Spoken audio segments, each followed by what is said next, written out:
بسم اللہ الرحمن الرحیم۔ نبیلہ وائس سینٹر میں دل کی گہرائیوں سے خوش آمدید اور پیار بھرا السلام علیکم۔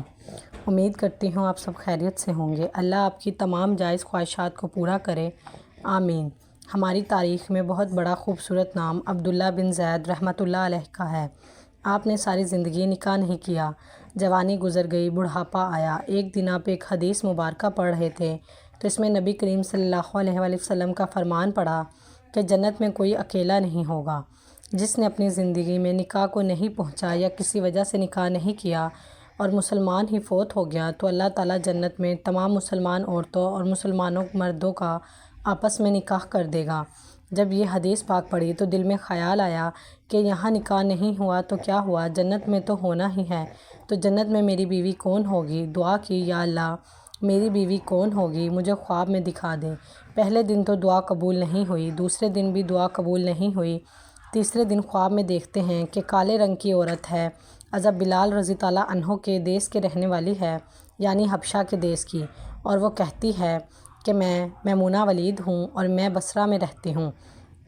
بس آنکھ کھلی اور آپ کے تہجد کا وقت ہو چکا تھا۔ نوافل پڑھے، نماز فجر با جماعت ادا کی اور سواری لے کر حضرت عبداللہ بن زید بصرہ گئے۔ لوگوں نے بڑا استقبال کیا، حضرت کا نام ہی بہت بڑا تھا۔ پوچھا، حضرت خیر تو ہے؟ آپ نے پوچھا کہ کوئی میمونہ ولید یہاں رہتی ہے؟ لوگ حیران ہوئے، حضرت آپ میمونہ ولید سے ملنے آئے ہیں؟ آپ نے فرمایا کیوں، کیا کوئی اس سے نہیں مل سکتا؟ لوگوں نے کہا نہیں، وہ دیوانی ہیں، لوگ اسے پتھر مارتے ہیں، کوئی رو رہا ہو تو اسے دیکھ کر ہنسنے لگتی ہے، کوئی ہنس رہا ہو تو اسے دیکھ کر رونا شروع کر دیتی ہے، اور وہ اجرت پر پیسے لے کر لوگوں کی بکریاں چراتی ہے۔ آج بھی ہماری بکریاں لے کر جنگل میں گئی ہے، آپ آرام فرمائیں، عصر کے بعد آ جائے گی، آپ مل لیجئے گا۔ حضرت عصر کس نے دیکھی ہے؟ کہا وہ کس سمت گئی ہے؟ لوگوں نے کہا کہ حضور جنگل نہ جائیں، بہت خوفناک جنگل ہے، بتاؤ کس طرف گئی ہے؟ لوگوں نے آپ کو بتا دیا۔ آپ فرماتے ہیں میں جنگل نکل گیا، جنگل میں گیا تو واقعی جنگل بہت خوفناک تھا، جنگلی جانوروں کی بھرمار تھی، قدم قدم پر کوئی نہ کوئی چیز کھڑی ہے۔ آپ فرماتے ہیں کہ اس عورت کی شان پر قربان جاؤں جو بکریاں چرا رہی ہے، شیروں نے اس کی بکریوں کو ابھی تک کھایا کیوں نہیں؟ سارے مل کر حملہ کر دیں تو کیا کرے گی؟ کس کس کو روکے گی؟ خیر، آپ فرماتے ہیں وہ جگہ جہاں لوگوں نے مجھے بتائی تھی میں وہاں پر پہنچ گیا۔ اچھا، تو منظر دیکھ کر میں حیران رہ گیا۔ آپ نے حیران کر دینے والے دو منظر دیکھے کہ میمونہ ولید بکریاں نہیں چرا رہی تھی بلکہ اس جگہ جائے نماز بچھا کر نوافل پڑھ رہی تھی۔ بکریاں چرانا تو بہانہ تھا، یہ بہانہ تھا کنارہ کشی کا دنیا سے۔ لوگ یہی سمجھتے تھے کہ میمونہ سارا دن بکریاں چراتی ہے، لیکن میمونہ بکریاں نہیں چرا رہی تھی۔ آپ نے دیکھا کہ میمونہ تو نماز پڑھ رہی ہے، پھر بکریاں کون چرا رہا ہے؟ بکریاں تو ایک جگہ نہیں رکتی، کہیں ادھر جاتی ہیں تو کہیں ادھر۔ آپ فرماتے ہیں کہ میمونہ نماز پڑھ رہی تھی اور شیر بکریاں چرا رہے تھے۔ بکریاں ادھر ادھر جا رہی ہیں تو شیر ان کے ارد گرد گھوم رہے ہیں۔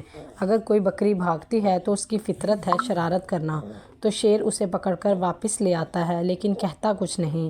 میں حیران و پریشان کھڑا تھا کہ یہ کیسے ہو گیا، یہ فطرت کیسے بدل گئی؟ لوگ کہتے ہیں کہ فطرت نہیں بدلتی، یہ شیروں اور بکریوں میں یاری کیسے ہو گئی؟ آپ فرماتے ہیں میں دنگ، حیران و پریشان کھڑا تھا، مجھے نہیں پتا کہ کب میمونہ نے نماز ختم کر دی اور نماز ختم کر کے کہتی ہے کہ اے عبداللہ، آپ نے تو جنت میں ملنے کا وعدہ کیا تھا، آپ یہاں آ گئے۔ میں حیران رہ گیا، اس سے پہلے تو کبھی آپ سے ملاقات نہیں ہوئی تھی، تو آپ میمونہ ولید کو میرا نام کیسے پتہ چل گیا؟ حضرت فرماتے ہیں کہ میں نے حضرت میمونہ سے سوال کیا، اس سے پہلے ہم نے ملاقات نہیں کی، میرا نام کیسے پتہ چلا؟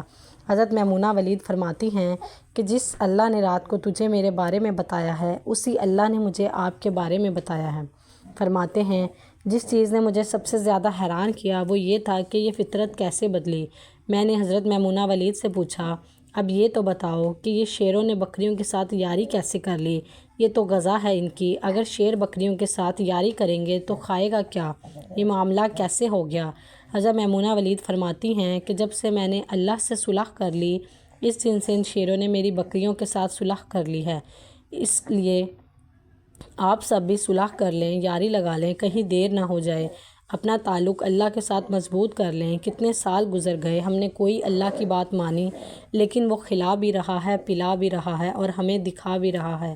ہمارے اعمال دیکھیے، ہمارے کام دیکھیے، ہماری روزمرہ زندگی میں ہمارے اعمال دیکھیں، ہم کون کون سے گناہ نہیں کرتے، لیکن وہ ہمارے گناہ چھپا کر ہمیں رزق بھی دیتا ہے، عزت بھی، اور لوگ ہمارا احترام بھی کرتے ہیں۔ اگر وہ اعمال کے مطابق اللہ پاک ہم کو دیتا تو آپ سوچئے ہمارا انجام کیا ہوتا، ہماری عزت کیا ہوتی، ہمارا وقار کیا ہوتا۔ کیا شان ہے ہمارے پاک پروردگار کی، کس نے کبھی ہمارے اعمال کے مطابق ہمارے ساتھ برتاؤ نہیں کیا۔